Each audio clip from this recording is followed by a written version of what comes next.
नमस्ते, मैं अलका ठाकुर हूँ और आप सभी का अलका मेडिकल क्लासेस में स्वागत है। तो आज हम पढ़ने वाले हैं शेड्यूल के हिसाब से नर्सिंग फंडामेंटल, जिसमें हम इंस्ट्रूमेंट्स के बारे में पढ़ते हैं, जिसमें हम ये पढ़ते हैं कि अगर आपके पास कोई पेशेंट आता है तो आप उसकी असेसमेंट कैसे करते हो।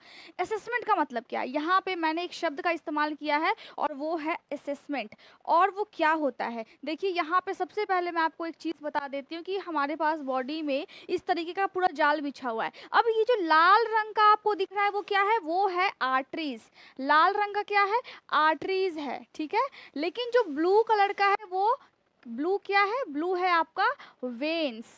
अब यहाँ पे कंफ्यूजन ये होता है बहुत सारे बच्चों में जो कि बायो नहीं है उनका 12th में, ठीक है। तो कंफ्यूजन क्या होता है, आर्टरीज और वेन्स में क्या फ़र्क है, आर्टरीज हम कब कब देखते हैं या फिर आर्टरीज की इवेल्युएशन हम कब कब करते हैं, मतलब क्या है, आर्टरीज का असेसमेंट कब कब करते हैं। यहाँ भी वर्ड आ गया। असेसमेंट का मतलब होता है जांच करना। कोई पेशेंट आपके पास आया है, या आप खुद सोचो, क्या आपकी बहन आपसे बोलती कि भैया मुझे बुखार है, तो क्या करते हो आप, सर को टच करते हो, हाथ पैर चेक करते हो, तो ये क्या, ये असेसमेंट है, आप जांच कर रहे हो टेम्परेचर सही में ज़्यादा है या फिर नहीं है। उसी को हिंदी में हम क्या बोलते हैं, असेसमेंट बोलते हैं। बात रहा यहाँ पे आर्टरीज और वेन्स का, ठीक है। तो आर्टरीज क्या होती है, लाल रंग का पूरे बॉडी में बिछा हुआ है, और अगर आप ध्यान से देखेंगे तो ये जो लाल रंग है ये यहाँ पे कितना ज़्यादा मोटा सा है, और ब्लू रंग का भी यहाँ पे कितना ज़्यादा मोटा सा पाइप आपको दिख रहा है, और बाद में जाकर के सारी चीज़ें हाथों के पास जाकर के पतली पतली सी हो गई है। यहाँ पे आपको कभी ब्लू, कभी पर्पल, कभी नीला दिखता है ना, लेकिन आपको लाल रंग का नस जो है वो यहाँ पे नहीं दिखता है। अब यहाँ पे लाल रंग से क्या मतलब है कि जो आपके बॉडी में ऑक्सीजन वाली ब्लड है, मतलब जिस ब्लड में ऑक्सीजन की अमाउंट ज़्यादा है वैसी ब्लड आपके रेड वाले पूरे नसों से घूमती है, ठीक है। उसी नस को हम आर्टरी बोलते हैं। और ये जो आर्टरी होता है वो आपके स्किन के बहुत डीप में होता है, यानी कि ऊपर में नहीं होता है, सुपरफिशियली नहीं होता है। सुपरफिशियल का मतलब क्या होता है, ऊपर की सतह पे आपको नहीं दिखता है। आपको क्या दिख रहा है, ब्लू दिख रहा है, नीला दिख रहा है, जैसे कि मेरे हाथों में यहाँ पे मुझे हल्का हल्का सा पर्पल भी दिखता है। तो क्या होता है ना कि ये जो वेन्स है, ये वेन्स का कलर है। और ब्लू क्यों दिख रहा है, ये बॉडी में खून तो लाल है।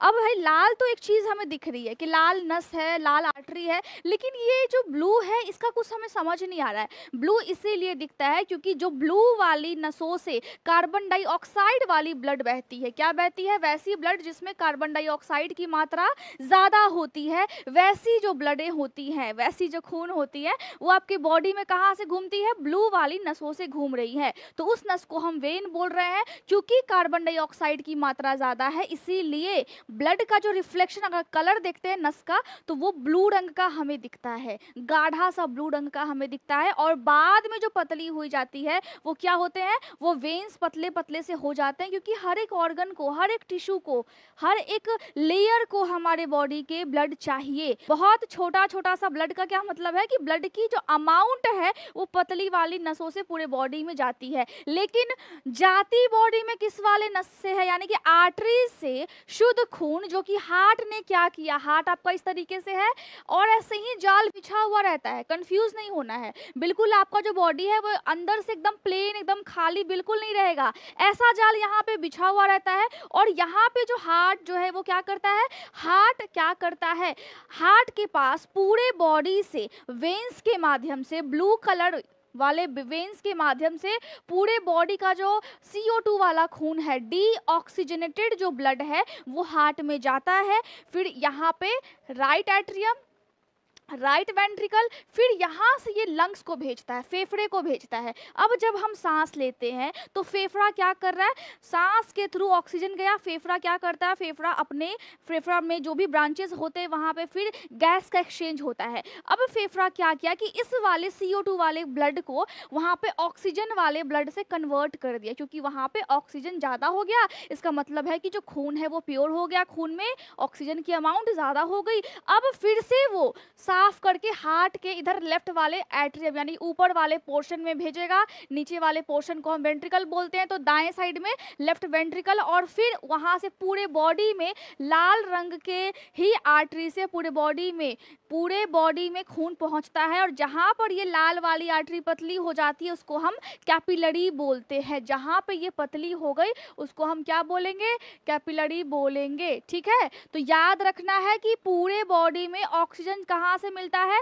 आर्टरी से पूरे बॉडी में ऑक्सीजन वाली जो ब्लड है वो बह रही है, लेकिन पूरे बॉडी का जो कार्बन डाइऑक्साइड वाला ब्लड है वो रिटर्न हार्ट में जाता है आपके वेन्स के थ्रू। ठीक है, इतना समझ में आ गया।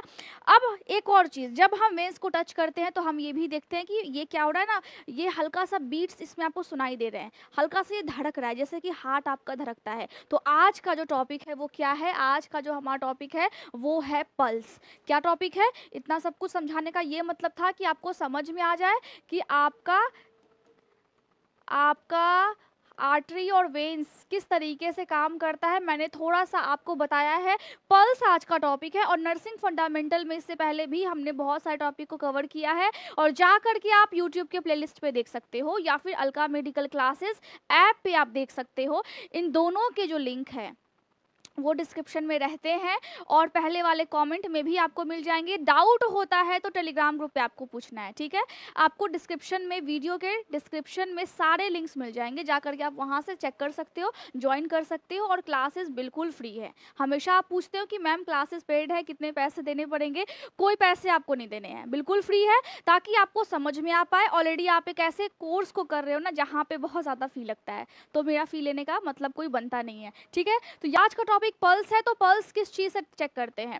पल्स हमेशा आर्टरी से चेक करते हैं, और आपको यहाँ पे जब आप दबा करके रखते हैं तो अक्सर हम सुनते हैं ना कि इसका बीपी कहीं बढ़ गया है, तो बीपी इसका चेक करो, तो आप यहाँ पे बीट्स गिनने की कोशिश करते हैं। ठीक है, तो नॉर्मली अगर हम देखें तो पल्स की डेफिनेशन क्या होगी? अब आपका हार्ट धड़क रहा है लेकिन आपको सुनाई यहाँ पे दे रहा है, आप चेक यहाँ पे कर रहे हो, तो क्या बॉडी में कोई ऐसा पार्ट भी है जहाँ पे आपका जो ये सब नसें हैं ये यहाँ पे बीट्स में आपको सुनाई देते हैं, उसमें कुछ हरकतें होती हैं? बिल्कुल होता है। हार्ट आपका क्या करता है? हार्ट आपका धड़कता है। हार्ट में क्या होता है? हार्ट में रिदम होता है, और उस रिदम की वजह से आपका जो आर्टरी है उसमें डाइलेशन होता है। क्या होता है? डाइलेशन होता है। उसी को हम क्या बोलते हैं? उसी को हम पल्स बोलते हैं। अब समझिए बात को, हार्ट आपका क्या कर रहा है? धड़क रहा है, और वहां पे जब धड़क रहा है तो क्या करता है? उस धड़कन की वजह से हार्ट बीट में है, हार्ट चल रहा है, और तो उसका कंपन पूरे बॉडी में जा रहा है, क्योंकि ब्लड भी तो सर्कुलेट हो रहा है। हार्ट पंप कब करता है? जब उसको ब्लड को ट्रांसफर करना होता है। हार्ट इस तरीके से होता है। ठीक है, हार्ट, अब मैंने कुछ अजीब सा बना दिया है, कोई बात नहीं है। यहाँ पे देखिए, अगर यहाँ पे ब्लड आएगा तो यहाँ पे राइट से फिर यहाँ पे वाल्व होते हैं, ये मैं आपको पढ़ा चुकी हूँ, लेकिन मैं फिर से आपको पढ़ा दूंगी अगर आप बोलोगे तो ब्लड आपका राइट में आया, ठीक है, यहाँ से फिर नीचे गया, तो ये जो ढक्कन खुलता है इस टाइम में भी हार्ट बीट करता है, ताकि ब्लड इस वाले पोर्शन से नीचे वाले पोर्शन में आए, और फिर से हार्ट बीट करता है तो बाहर जाता है, फिर से हार्ट बीट करता है तो यहाँ पे ब्लड आया, फिर से हार्ट बीट कर रहा है तो यहाँ पर ब्लड आया, और फिर आपके पूरे बॉडी में गया। अब आप यहाँ पे एक चीज सोचो कि हार्ट को क्या करना पड़ रहा है? हार्ट को बीट करना पड़ रहा है, हार्ट को धड़कना पड़ रहा है, किसी और के लिए नहीं, आपके खुद के जीवन को बचाने के लिए, ताकि आपके बॉडी में ब्लड की सर्कुलेशन हो सके। तो यहाँ पे जो आर्टरीज हैं जो काम करती हैं, अब क्या है कि आर्टरीज जा करके, यही आर्टरी जा करके ब्रांचेस में जुड़ी हुई हैं। हार्ट यहाँ से बीट किया, ब्लड यहाँ से पंप हुआ, तो पूरे बॉडी में जब ब्लड अचानक से जब पंप हुआ ना ज्यादा मात्रा में, तो पूरा जो नस है आपकी बॉडी का, पूरा जो आर्टरीज है वो फैलता है। क्यों? क्योंकि ब्लड क्या कर रहा है? हार्ट भेज रहा है। अब जब वो सिकुड़ा हुआ रहेगा तो क्या होगा? वो जो नसें है ना, वहाँ पे ब्लॉकेज अगर रहेगी तो आपकी बॉडी में तो खून जाएगा ही नहीं। तो जैसे ही ब्लड का तेज रफ्तार आया, वो क्या? डायलेट कर गई। डायलेट का मतलब होता है फैल गई, और जब वो फैलती है हार्ट के बीट के साथ रिदम बना करके, हम उसी को पल्स बोलते हैं। अब समझ में आया पल्स का मतलब क्या है? पल्स का मतलब यही है कि आपका हार्ट धड़क रहा है, और हार्ट बीट और पल्स जो है वो बिल्कुल सेम सेम होता है। और यहाँ पे अगर डिफरेंसेस हो जाते हैं तो हम क्या बोलते हैं? पल्स डेफिसिट बोलते हैं। क्या बोलते हैं? पल्स डेफिसिट बोलते हैं।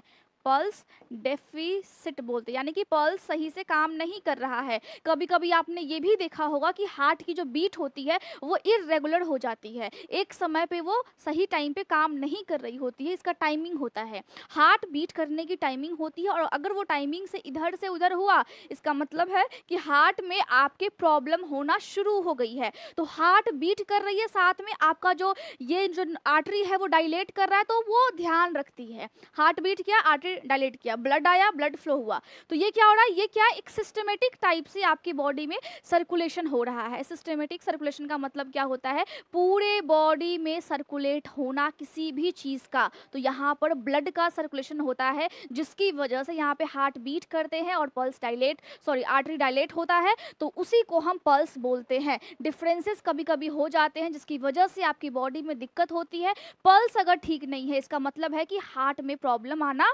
शुरू हो गई है। अब नॉर्मली क्या होता है, नॉर्मली अगर हम देखें तो आपकी जो पल्स रेट होती है या फिर हार्ट बीट होता है वो कितना होना चाहिए, वो 60 से 100 बीपीएम, ठीक है, बीपीएम यानी कि बीट्स पर मिनट, इतना आपका पल्स रेट या फिर हार्ट रेट आपका होना चाहिए। यहाँ पे heart rate equal to pulse rate होगा, ठीक है, क्योंकि हार्ट कर रहा है तो पल्स कर रहा है, हार्ट धड़क रहा है तो पल्स में डायलेशन हो रहा है। तो यहाँ पे 60 से 100 होना चाहिए। बीपी कितना होना चाहिए, आपका जो बीपी है वो 120/80 होना चाहिए, ठीक है। लेकिन अगर इससे कम होता है तो भी ठीक है, लेकिन अगर ज़्यादा कम होता है तो फिर बीपी लो हो जाता है। अब ऊपर वाले को हम क्या बोलते हैं, सिस्टोलिक बोलते हैं, नीचे वाले को हम डायस्टोलिक बोलते हैं। इसका मतलब है एट्रियम और वेंट्रिकल का ये खेल है, लेकिन यहाँ पे हम बीपी नहीं पढ़ रहे हैं, यहाँ पे हम पल्स पढ़ रहे हैं, जिसमें आपका 60 से 100 होना चाहिए। टैकीकार्डिया हो जाता है। टैकीकार्डिया कब होता है, टैकीकार्डिया एक टर्म है जिसमें समझिए कि आपका धड़कन काफी तेज हो गया है, आपने कुछ गलती की है, आपका बीपी काफी तेज हो गया है, पल्स रेट काफी एकदम धक धक धक धक कर रहा है। तो क्या हो रहा है कि हार्ट आपका काफी ज्यादा तेजी से बीट कर रहा है, दिल की धड़कनें एकदम तेज हो गई हैं। लेकिन जब डर के मारे तेज हो रहा है, किसी कारणवश तेज हो रहा है, आपने कुछ गलती की है तब तेज हो रहा है, तो कोई दिक्कत वाली बात नहीं है। लेकिन हमेशा वो तेज रह रहा है, तो उस कंडीशन को मेडिकल टर्म में हम क्या बोलेंगे, उस कंडीशन को हम मेडिकल टर्म में टैकीकार्डिया बोलेंगे, ठीक है।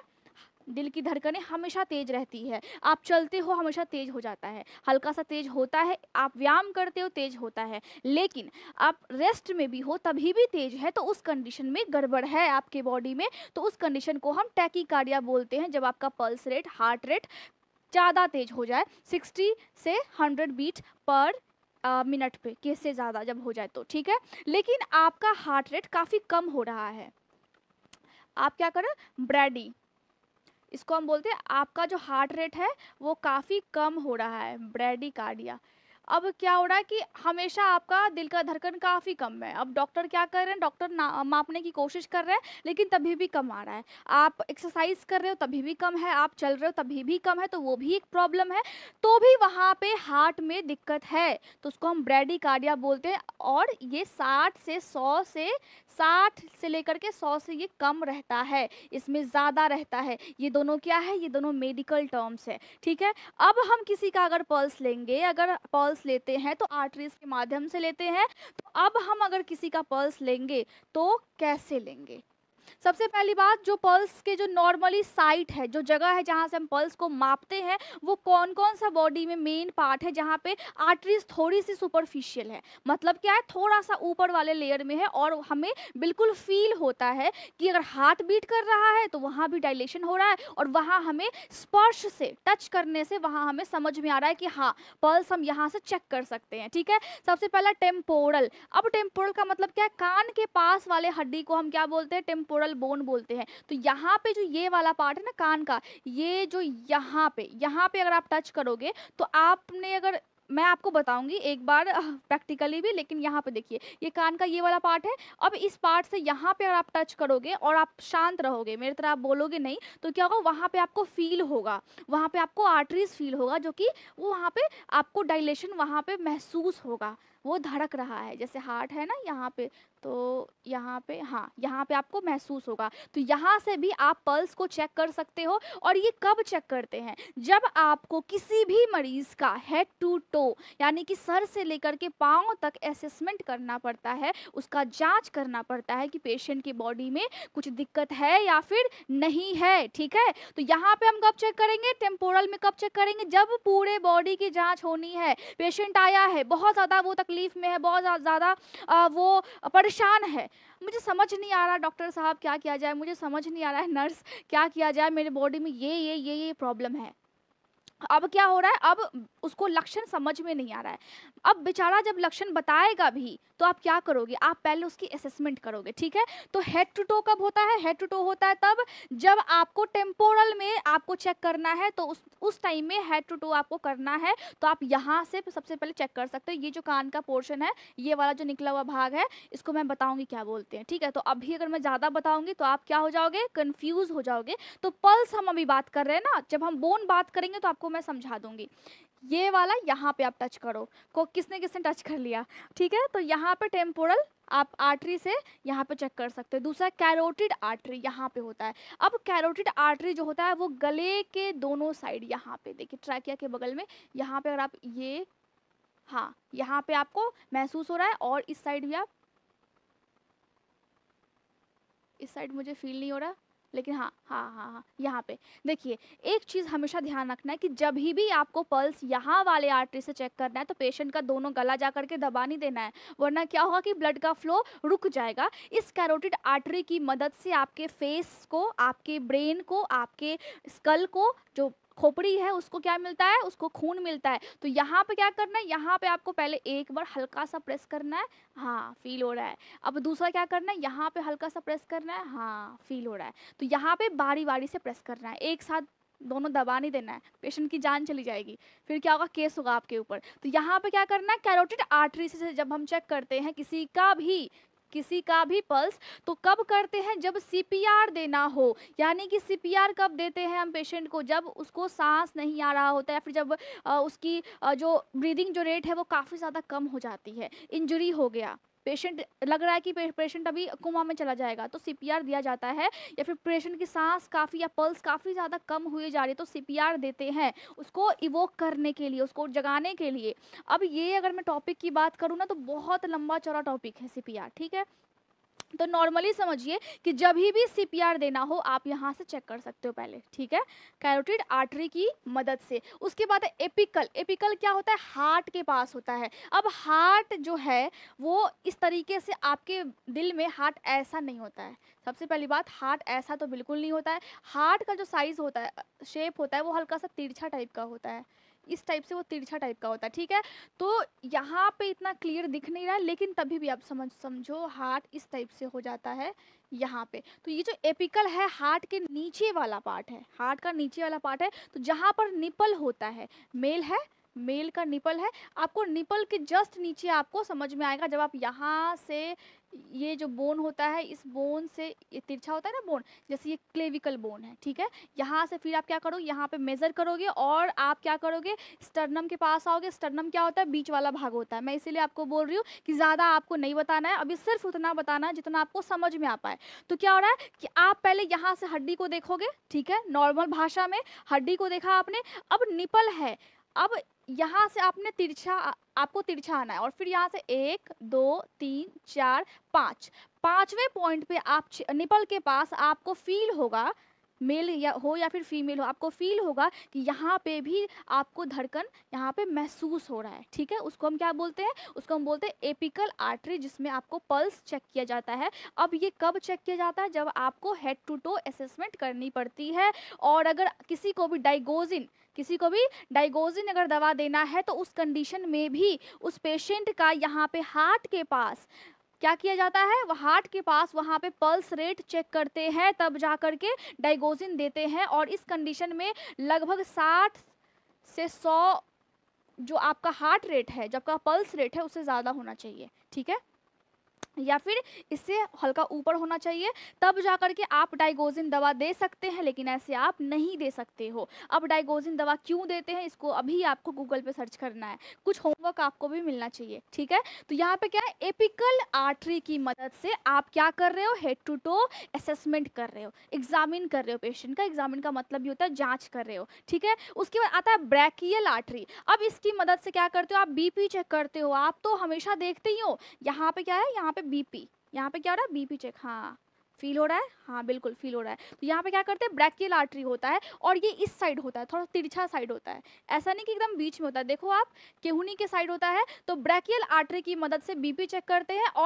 और जो बच्चे होते हैं जब उसमें सीपीआर देते हैं उस वक्त बच्चे का भी ब्रैकियल आर्टरी ही चेक करते हैं हाथ में। उसके बाद आता है आपका रेडियल आर्टरी, जो कि आप नॉर्मली देखते हो कि हम सब क्या करते हैं, अच्छा कुछ हो गया मम्मी, तुमको कुछ हो रहा है, हम लोग तुरंत ऐसे करके सुनने लगते हैं, चाहे आप मेडिकल लाइन से हो या फिर नहीं हो, सबको देखते हैं, चेक करते हैं। तो यहाँ पे सबसे मोस्ट कॉमन है रेडियल आर्टरी। अब रेडियल आर्टरी कहाँ है, थंब के पास आपको महसूस होगा, और जब आप महसूस करोगे तो आपको महसूस होगा कि यहाँ पे डायलेशन हो रहा है। तो रेडियल आर्टरी कब देखते हैं, रेडियल आर्टरी तब देखते हैं हार्ट रेट चेक करते हैं। तो रेडियल आर्टरी सीधा सीधा संबंध किससे है, इसका हार्ट से है। उसके बाद आता है फीमोरल आर्टरी, जो आपके यहाँ पे जांघों से थोड़ा सा ऊपर होता है। अगर मेन का टेस्टीज है तो यहाँ उसके बगल में आपको समझ में आएगा कि हाँ यहाँ पे भी डायलेशन महसूस हो रहा है, लेकिन सर्जरी करते हैं उस कंडीशन में ऐसा देखते हैं। नॉर्मली हम इसका इस्तेमाल नहीं करते, लेकिन किसी किसी केस में, किसी किसी डिजीज, पर्टिकुलर डिजीज में इसका इस्तेमाल किया जाता है। अब पॉपलिटियल आर्टरी जो होता है, ये क्या है, ये फीमोरल आर्टरी का ही ब्रांच है। अब ऐसा नहीं कि अलग अलग है, ये फीमोरल आर्टरी का ही ब्रांच है, जो कि आपके घुटने के जस्ट पीछे होता है। आप चेक करो, अभी आपको महसूस होगा, यहाँ पे भी आपको बीट्स महसूस होंगे। तो उसी को हम बोलते हैं पॉपलिटियल आर्टरी, और इसका भी इस्तेमाल अक्सर नहीं किया जाता, लेकिन कुछ कुछ डिजीज में करते हैं, ठीक है। तो पल्स हम ऐसे भी चेक करते हैं। इसके बाद आता है आपका डोर्सल पैडल। देखिए इसके आता है डोर्सल पैडल आता है। तो यहाँ पे क्या है, यहाँ पे आपका ये डोर्सल जो होता है वो आगे की तरफ आपको अंगूठे के पास आप महसूस करोगे तो तिरछे में आपको महसूस होगा। और ये जो पोस्टीरियर टीबियल है, यानी कि टीबिया के बगल में, पैर में क्या होता है, हड्डी होता है टीबिया, और उसके पीछे हल्का सा, तो हम क्या बोलते हैं, इसको हड्डी के पास बोलते हैं, ये रहा हड्डी के पास, तो हम क्या बोलेंगे, पोस्टीरियर टीबियल। और इसको भी हम फिर चेक करते हैं। तो आपको मेरे हिसाब से अभी तक समझ में आ गया होगा, ये जो आपको हड्डी दिख रहा है ना, इसी को हम बोलते हैं पोस्टीरियर टीबियल, ठीक है। तो यहाँ पे जो आर्टरी होती है, नॉर्मली आर्टरी का जो लेयर है वो 3 लेयर से बना होता है। जो बाहर वाला लेयर है वो क्या है, एक्सटर्नल ट्यूनिका एक्सटर्नल, जो कि यहाँ से आपको यहाँ तक दिख रहा है, ठीक है। उसके बाद क्या है, उसके बाद मैं फिर से आपको बता दूँ, यहाँ से देखिए बाहर का लेयर, अच्छा देखिए बाहर का लेयर है वो आपको ये वाला है, ठीक है। बीच का जो है वो ये वाला है, जिसको हम बोलते हैं ट्यूनिका मीडिया, और अंदर का है वो ये वाला है लाल वाला, जिसको हम बोलते हैं ट्यूनिका इंटीमा। तो एक आर्टरी है, आर्टरी कौन सी है, ये जो रेड वाली आपको दिख रही है वो आर्टरी है, और उसमें इस तरीके से 3 लेयर है। इसमें इलास्टिसिटी होती है, ताकि जब ये फैले तो फटे ना।